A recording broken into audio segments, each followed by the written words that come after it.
Welcome back to the Profit School by Measure You podcast. This is the AI first edition, a conversation between myself, Jeff Sauer, and my business partner, Chris Mercer. We're going to be talking today about writing books, the good, the bad, and the ugly, and just figuring out how not only the good, the bad, and the ugly, based on the book that I wrote, Service Stacking, which I always have on my desk right here, but also how we'd approach books now with all the developments in AI and everything we know. So I got into this book project about a year or 2 years ago today, and had some ups and downs, learned a lot. But in those 2 years, I think that I would completely approach it differently. So I think this would be a fun one to go through that and just brainstorm some ideas and also just get into the nitty gritty of what I did wrong with my book launch and how we might improve it moving forward. Love it. With that out of the way, yeah. So that's the introduction. But like, as far as defining, what do you think about this? Like the idea of writing a book. Have you written one before? Have you tried? Have you tried and failed? What's your experience with this? Yeah, stuff? I think like probably a lot of people out there, it's always like, oh, someday, maybe one day I will and never will type thing. Though I think with AI, that's just changing a lot. So I look forward to kind of seeing how we can talk about that. Because in the past, like I literally had the people from the Dummies books come to me about stuff, and I just decided to opt out of that because it was like they wanted to Google Analytics, and I'm like, this is just going to, it changes way too fast for you guys to make a book out of it. But there's a little bit of challenges I've had with what is the topic of the book supposed to be, right? I've had challenges with how to actually do the book, and do I want to discipline? I talked to people who wrote books, and it sucked. All of them. They're just like, it's horrible, right? So it's like, oh, let's go do that. They're all like, oh, but then you have an authority thing. And then I have people that have books that don't do anything with them, right? So there's lots of things out there that I think can be a challenge for people with this that they're maybe not thinking entirely through. And I think there is the good parts about it. There are the really bad parts about it. And there's these ugly parts about it. And I'm very curious because you've been through this process. And that was, for the most part, I think before AI. So it was kind of like, all right, well, how do we now think about it? And going forward, because I do want to get a book out specifically for measurement marketing, amongst some other things, how can we use AI to maybe impact that, help with that? Yeah, let's get into it, because I think we can just go right to strategies, because I can talk about the strategy for why I wanted to write a book, and maybe it's the same for you, but it's also the reason why a lot of people don't end up completing their book, or they just have the dream of doing it. And this is where I was too. So I've always said I want to write a book, and I've always respected people who do write a book because it's there. It can sit on the desk. It's physical. It lasts beyond that person's time in a career. It could last forever. People can recite it. People can talk about it. So some of the best ideas that I have come from books. And I was like, okay, well, I have some good ideas. I want to put the best one into a book, and I want to capitalize on that, both for professional recognition, and I want somebody else who's just getting started to benefit from that. Yet the hard part is narrowing it down to one idea, right? And what is that one idea that you're trying to get across, and what's the one point? Because that's all you can really fit into a book. Basically, I have one idea plus a secondary idea. So when I first started looking at this thing, when I first started getting serious about writing a book, my original idea was like how to run an agency, which is so broad. It's like everything about running an agency. It's more like, it was like almost like a memoir of what I learned along the way and things you shouldn't do. And it was shot down by I went into like a book accelerator program, and they're like, yeah, that's just too broad. Like nobody's going to want that because it's just too broad unless you just have the definitive book on that.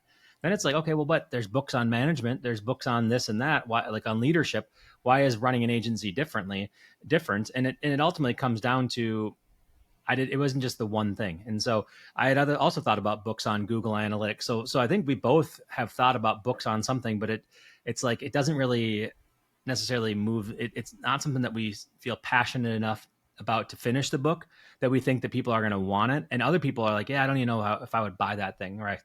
So the strategies ultimately come down to what you want to achieve from a book, and then what you want other people to do from that book, right? So what you want to achieve is often different from what action you want somebody to take. You want validation. You want to sound like you have a strategy. You want to sound smart. You want to have a legacy for yourself. You want people to download it and to use it and all these things, right? You want all these things that are coming out of it. But ultimately, unless you write a book for somebody else, not for yourself, it's not going to, you either won't finish it or it won't be very good. And so that's the thing where you have this balance that you need to have in place. Because if you can't get a book that really matches your audience, then it's not worth it to write the book. Then you sort of have a book like the one that we wrote, Service Stacking, or that I wrote, and it was a good idea, but I didn't will it to the finish line because I had a little bit of a mismatch between the audience and what I was going after. So we'll talk about that a little bit later. That's sort of the ugly stuff about what's going on to a book. I want to try to keep it strategic, but ultimately what I'm trying to say is that if you want somebody to read something, it has to be all about them and their benefit, and they have to pick it up and say, I sound smart, I like this person, I trust them, and I'm going to go take action on this thing. That's really what you want to have your book do. So the whole idea is just to be an authority, is what you're saying. Like, make the book so it says, this is why I am worth listening to. Yeah, entertainment or authority, right? Yeah. Or both. Like, you can have entertainment and authority. That'd be great. So I think the biggest strategy that I took away from the whole book thing is that the way that the common thread between your ego and what you're saying and the person receiving it is a framework. So like the book accelerator I went into is like, you basically have to create or choose a framework that you've already tested that you can use, and that is your proprietary method of getting something done. So that is a common thread with every book that we read in business, is that it ends up coming down to a framework. Traction is a framework. Scaling up is a framework. Every management book is a framework on management, right? Exactly. Yeah. Every marketing book is a framework. Yeah, exactly. Yeah. So that's the common thread between you and the person is the framework, because they can understand and dissect what you're talking about and move forward. So that's ultimately the strategy that I would say that I learned the most, is that a book has to be about some kind of framework. And that's why books about things like Google Analytics or books about things that are changing a lot don't really last very long, because it's not a framework about how to think. It's actually a framework about how to do. It's early maturity of the market. Yeah. It's like click here or there, and you're at the will of a software provider, and that's not very fun. So that's why, like, when you say measurement marketing, that is a framework. So that's already, and it's proven. So I think writing a book on that, although it may be niche and it may not have the gigantic audience, it's exactly the type of thing you'd want to write a book on, because if somebody picks it up and reads it, they will have the common thread as you, and it spreads itself pretty well. Yep. So I like that. Sense. So that's a good strategy in place. And honestly, like that's half the battle. I would say that, like going back to like the Tim Ferriss 4-Hour Work Week, he knew he wanted to write a book on like remote work, basically. And he had a bunch of different titles, and then he split test them like on Google Ads. He bought ads, and whatever one got the most click-through rate is what he chose to make the book title. And the thing that got the highest click-through rate was 4-Hour Work Week. So that's how he ended up coming with it. So it's like, honestly, I think that a framework, but then validation is important. Now, if I would have been smart with service stacking, I probably would have A/B tested several book titles to see what worked. And I did a version of that, maybe I just didn't have the audience. Maybe I didn't put as much time into it. When you did that, like, what was the way that you did it? Was it just sending an email out to the audience saying, hey, what do you guys think? Or it was internal. Yeah, it was a little bit internal, a little bit external. So it was like internally, like, which one do you like better? And I gave like 10 options. And like, yeah, and it was like offer stack or offer, it was a bunch of different things around offers, a bunch of and I was like, I sort of want to get service in there, because that's the company I'm going, that's the type of people I'm doing this for, and it was really just a compromise. That's the thing, is that it wasn't, the ugly part of it is that it wasn't perfect. I didn't have a ton of validation. It was just enough. It was like, maybe 10 responses versus having hundreds of responses, so it wasn't statistically significant. I don't hate the title. I actually like the title, but I would probably call it something different now, based on how things have evolved. So yeah, that makes sense. That makes sense. Yeah. Yep. So like when you look at measurement marketing, it's like, you could call it measurement marketing, and that's the framework. A lot of people like the recommendation I got from the book accelerator is to not call it your framework, but to reveal the framework inside. You know what I mean? So you might have to have a different. It's more like a benefit-driven title or something. Like, here's the result you're trying to get, and then here's how to get the result is inside the book. Yeah, that makes sense. Yeah. It's like, what's the big benefit, or like what's the genre-defining topic? Like $100 million offers is great because it's a genre-defining topic. It's like, yeah, this is how you make $100 million worth of offers, right? So that's the promise on it. That is the benefit. You're benefiting from the $100 million offers. Just looking at other books like The Ultimate Sales Machine, I guess you're benefiting because you have the ultimate sales machine. I don't love that title because it's actually more of a marketing book. But you just think about it like traction. The benefit is I get traction. Any book that's like extreme ownership, right? That was another book I just read. That you have a benefit from there. What's the one we did on the hospitality? The Will. Oh, Unreasonable Hospitality. Yeah, Unreasonable Hospitality. That's the benefit. So measurement marketing is not a benefit; it's a framework, probably. So I would look at something that is the method. of implementing what you have there. That is how Yep. I look at it. Yeah, it makes sense. So and that's a learning, because I didn't do that, and I didn't go through enough paces. I think if I would have, gone through it 50 times, that might have been more beneficial to me. Well, and kind of make it an AI first route. Like now, I would think I would go through some sort of AI filter Yeah. for all of that to say like, okay, Yeah. what do the avatars think, right? Like, Mhm. what do our customers think? What do our prospects for this book think? What does the publisher for the book think? Because you can make all these, Yeah. as like little bots, and then run it through that board of advisors, and hopefully come up with a good book. The challenge is, I think sometimes too, you get this. The problem is too many good ideas kill it, right? Yeah. It gets down to a level of mediocrity. So there's always those that, you always hear those stories of like, everybody said no until the one that said yes. And that ends up being the next thing. It's like when Yeah. Shark Tank skipped on the Nest, the Nest, or not Nest, it was like the Ring Yeah. doorbell, right? They skipped on that. And it turns out that was the $1 billion idea that Amazon Mhm. picked up. So it's like, so I get all that, but I think kind of turning into AI, like how can you use AI to validate some of that now? Like how would you do it now? Yeah. That's everything, right? So that's a lot of the difference. So like, the good about the book was that I got a book done, Mm. and it's there. I can physically pick it up. I showed it on this podcast, and it's there forever, and that's good. The good is that I learned a lot of things. I learned a lot about this stuff. I feel a little bit validated. I can use it as a credibility boost, and I ripped off the Band-Aid. That's the best part about this one. The bad Yeah. was that I didn't put as much time into promoting it as I did into writing it. It took me about 3 months of writing with a ghostwriter, even, and editing it and stuff like that to get it going. Then it was another 2 months to get a physical copy and get it public, get it in my hands. And I just sort of ran out of gas. That was during our merger. So there's a lot of bad stuff about it. It's just that stuff. It's more the stuff that I didn't do, or the time that I didn't dedicate to it. You probably need to spend 2 or 3 times as much time promoting it as you did writing it, which is crazy to think that. And then the ugly was just that the results, like, we've sold hundreds of copies. We haven't sold thousands of copies. Mm-hmm. The people who do read it love it, but I don't have the reach, and I didn't do enough to promote it. So that's the good, the bad, and the ugly about the pre-AI version. I just wanted to get that out of the way so we can now talk about what would we do differently? How can you use AI to enhance this thing? How can you use AI in every step? And honestly, everything we can AI.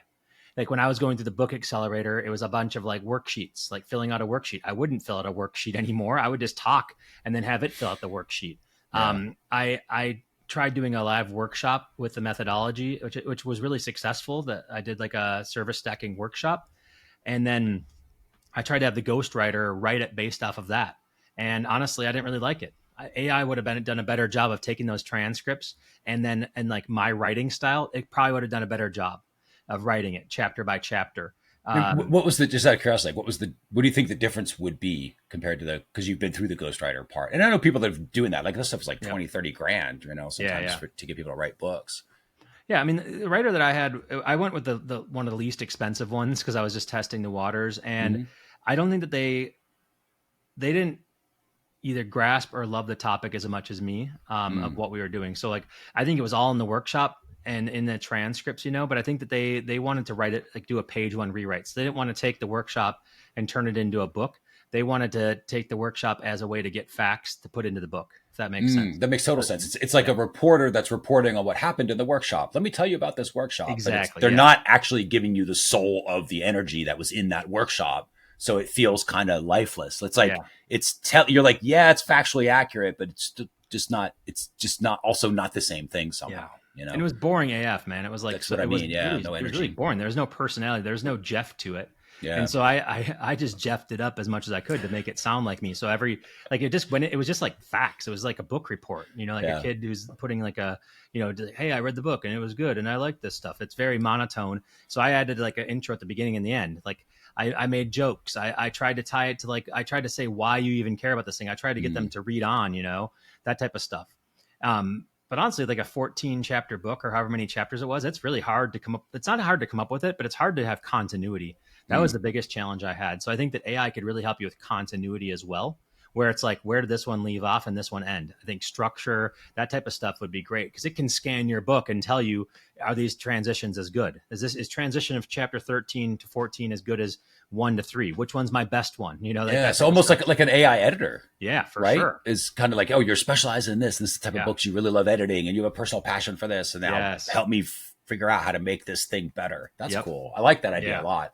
on the Yeah, editing stuff because it's yes, narrow focus too, right? exactly. Yeah. So it's Yeah, like you talk what you want to do, then yeah. you have AI edit it, and then you talk again, you give examples, and then it puts it all together. And now you have the chapters and you have coherence. Like the editing process was really hard. I can't even stress how hard it is to go through 130 pages at all on your Hmm. screen in your life. Like to look at it to finish a chapter, it took me like 4 hours per chapter just to edit, just to correct it. And you had like an outline. It wasn't like you were just sort of like typing it out as you went. Like sometimes people, that's what I think about, right? Yeah. People are like, I'm going to write all 30 pages right now. And they just sort of start and figure out where it ends up. Others are like, I need to have an outline and then I need to flesh out the outline a little more. And then I can go and write the Yep. chapters. Like what sort of direction do you Yeah, we go? did it all. We had the outline. The outline is based on like it's like first three chapters are your framework, next three chapters are your examples, next three chapters are calls to action or like case studies and then calls to action, right? So it's Mm-hmm. like there's a formula for how to write a book, and it was Mm-hmm. based on successful books for lead gen, which is ultimately what I wanted was to somebody to like book a call with me after they read it to have me help them implement it.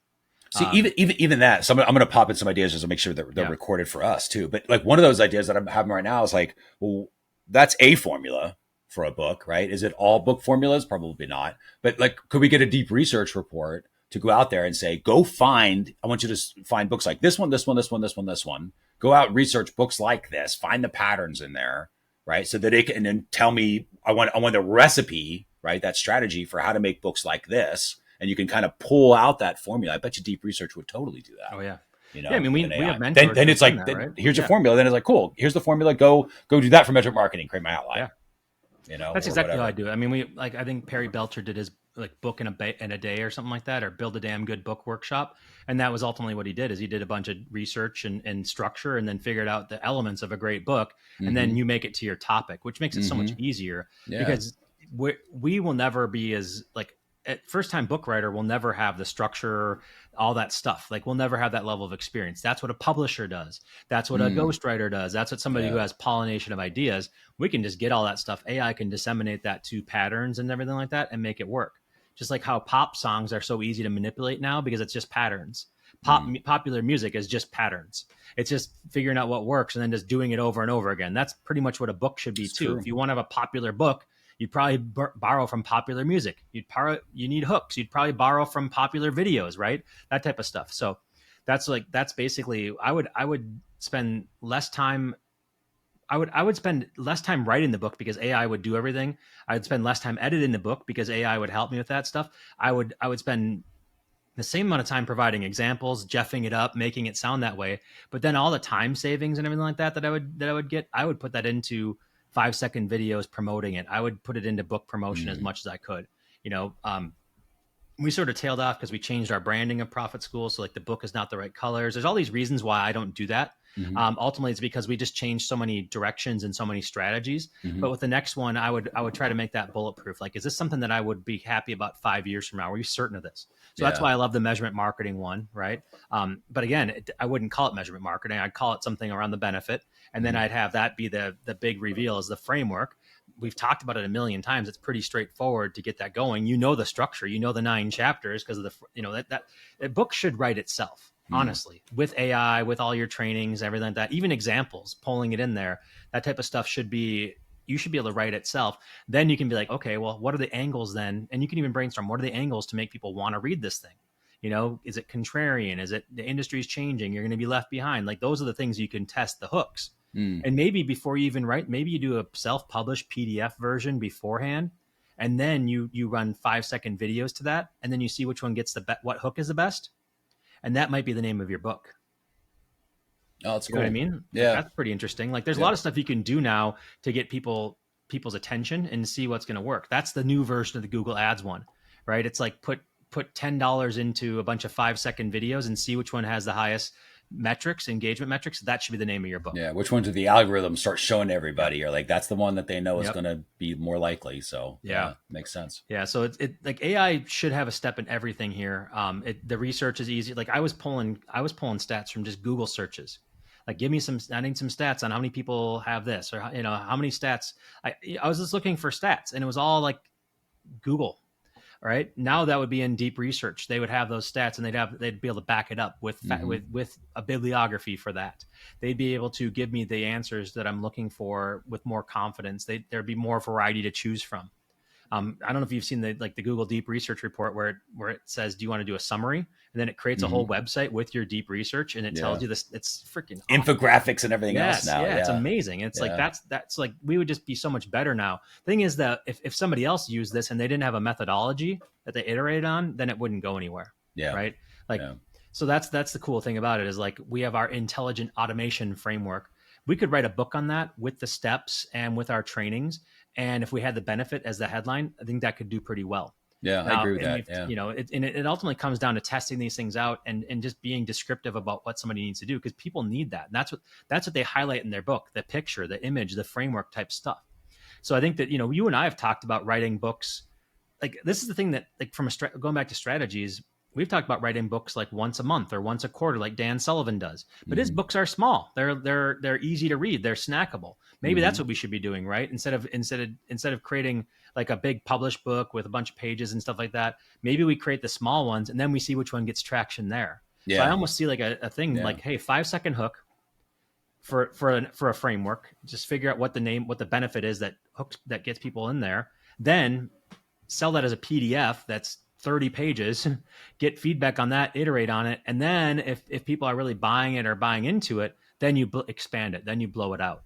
That's how I would probably create a book now. And there's software that can do a lot of that for you. I know Brian Moran has a new software that does that it's like, you know, from idea to PDF or to ebook in like 10 minutes, that type of thing. So there's a lot of different ways we could do that. And that's probably how I'd write a book the next time, is that I would start with audience first and then work my way into big idea, versus the way that I did it was like big idea and then go find the audience. It's a huge learning too. Yeah, I like that. I like the idea a lot. Like, in my head, I'm already building like this AI team, right? Because I think this is this mistake I think most people make with AI is they just jump into the LLM of their choice, right? Gemini, ChatGPT, whatever it is, and start using it, which I think is a horrible mistake, because it feels like you're making progress, but you haven't set the thing up to really do what you would need it to do. So, but if you created like your editor bot, you've created your customer bots, you created your skeptical reader bot, you created all these different things, and now you've got this team of people, right? You've got your person who really understands ghostwriting, right? You got the person who understands, you know, parables or whatever the story structure is that you're trying to do, and you can bounce it around and work with all of them to say, not all in one chat, which is not the point, but to literally take it and it's okay, here's what this other, what are you saying? What do you think? What do you think? What do you think? And just kind of pushing that around. I bet you can probably get a nice little assembly line going of this AI team where you're just the conductor in the middle producing this book that's coming from you, right? Because you're the one conducting all the AIs, but the AI is the ones producing the result, right? They're the one actually writing the text and doing that. I'm super interested in building that out. Yeah, it's like Vibe book, right? Like kind of, yeah. I mean, that's kind of but it's funny because, man, that vibe coding thing is getting such a bad rap because it does make a lot of shitty apps. But the concept of it is very sound, which is you can talk to a thing and get a thing, like make more progress than you ever could, faster than you ever could, you know. And then it's just, are you just cookie cutter crap, right? That's the trick with AI. I think there's a lot of people that are going to put a lot of junk into the world, right? Because it is just AI reporting on what actually happened style stuff. But if you take some time with it and set up your AI for success, so you're really doing this AI first, I'm getting this book done through AI, I would imagine you're going to have a heck of a good looking book, because it'll be designed well, because AI can do that too, right? But also just the layout and the thinking and the, you know, even like you're saying with the marketing, how do I make sure the marketing's okay? Well, make sure this is okay. How would I do this? What do I do in the book to make sure the marketing actually happens right? And all the other stuff that goes in, versus when you publish that thing and you're like, oh, it's too late now. It's printed. Should have thrown a QR code on the cover. You know, it's like, it's too late for that. Yep. Well, that's I think you're right. But also that's what we're demonstrating by talking about the team. The team ultimately is your way of it's not just like have this thing, create it, and then ship it. It's have this thing, create it, validate it, make it better, whatever. And then, it's that validation, make it better stuff. Yeah. The hook is actually like the hooking, doing a hook is not just pure vibe. It's not pure AI. It's actually like, it's helping you decide between ideas. The part about trying a 30-page PDF and seeing if people actually finish it, or having some tracking for it, or if you get a review on it or something like that. That is also validation of what you're doing. So you're actually pacing through multiple steps. You're saying this is worthy of attention. This is what the market wants. And then you're letting the market decide. You're just doing it faster, because otherwise it'd be really hard to do that with professionals. You'd need to have a 10 person team to do these things. You can't really A/B test books unless you had some kind of rapid generation piece. So you're ultimately you're using AI to get you to iterate faster, but you're getting validation at the same time. So same with like vibe coding. Like I just redid the Profit School homepage, and I've been working on Pages Mercer like nonstop now. And it's like all I have to do is just I'm making all the changes between. I have a copy bot that's amazing at writing copy, but the design is terrible.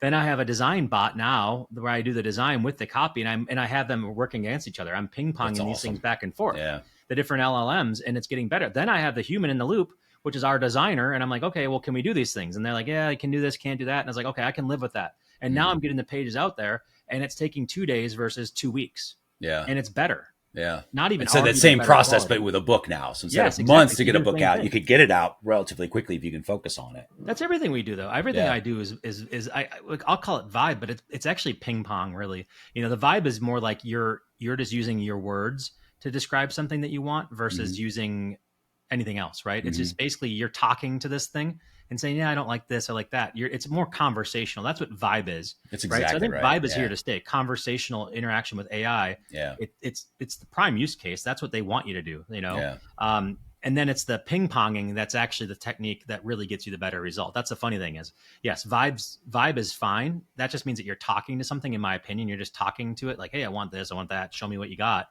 You're just using that as an input. Vibe is an input, but ping-pong prompting, which Mercer is basically, I'll say he coined the term using AI, of course. That is the thing that gets you the result. Ping-ponging results is the key to everything. And that is having LLMs work against each other, having your different roles in your team working against each other and with each other in collaboration. That's where you get the amazing results. And that's exactly how we'd write a book now, right? Is that you'd ping pong it. Yeah, I love that idea because it's especially because I think the challenge going back to the people who do the new book in the beginning don't know what a good book is because it's their first book. You know, and sometimes it's like that's just how you have, you know, like even best-selling authors, their first book was not the bestseller, right? It was the 13th book that was the bestseller half the time for some of these people. So it's like, but it's because they're learning as they go. And now with AI, you can have AI iterative learn on that stuff without it going into the market, you know, so you can kind of sort of beta test some of that stuff. I also like the idea of like when you're saying about proof of concept, something I would do to test the hooks and the angles of the book, not so much from a sales standpoint, but are we on the right track? Is this thing enjoyable to read? Is it engaging? Does it make sense? All that sort of stuff is you could send out chapters to the audience that you've got to your market already, right? So whether it's emailing them, if you've got a community like we do at Profit School or over at Measure U, you could send it there and be like, hey, just the first couple chapters, want to just get your opinion on it. What do you think? You know, just like you were giving it out to your friends, because especially if you've got a community, you could definitely do that. But even an email list, right? Send it out, put it on social media. You know, here's free PDF. Like, here's the PDF of it. I'm just looking for comments. You know, like, what do you think? Is it? And again, what are the questions you're asking? Ask AI.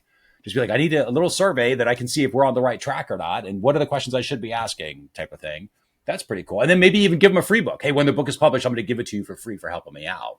Gives them a reason to say like, oh, this is why I want to actually help this person out because I want that book for free. Not a free plus shipping at that point. You're going to pay for the shipping, but for $20, $10, whatever it is to ship a book, probably a few bucks, you get substantial advice from your actual users, you know? So that would be well worth it. I think I'm going to do that. I like that idea a lot. More talking about that. Yeah. To summarize, like to wrap it up, basically that's the whole point of this is that I would do things totally different with AI now. I wouldn't write a book and then try to figure out how I'm going to market it. I would market an idea, see which one gets validation. Then I would start to build a book around that idea, but not be married to it. Then once I know that I have validation, I would go out and flesh this whole thing out and turn it into a book because I'm basically doing a pyramid from the top down, and I would use AI every step of the way. Now that'd be really hard to do previously because you can't get a feedback loop that fast, but AI allows you to iterate faster and to get that feedback loop faster. And I think that would change everything as far as getting an idea. You could probably have an idea for a pretty good chance that your book is going to be successful doing this method. 5-second videos, testing hooks, 30-page PDF testing the concept and the framework, and then just iterating on that and blowing it out once the one performs the best. Hmm. And you can probably get one of those things out there a week if you wanted to, if you had that, if that's all you wanted to do. So you're getting to the point where, oh yeah, which book are we going to do next? Not should we do a book? And that's Yeah. going to be what we're going to use to wrap up this AI first conversation about writing books. Thanks for listening to the Profit School by Measure You podcast. Share what you've learned and be sure to check out profitschool.com and join our community and rate and review us on your favorite podcast platform. And we will see you in the next episode.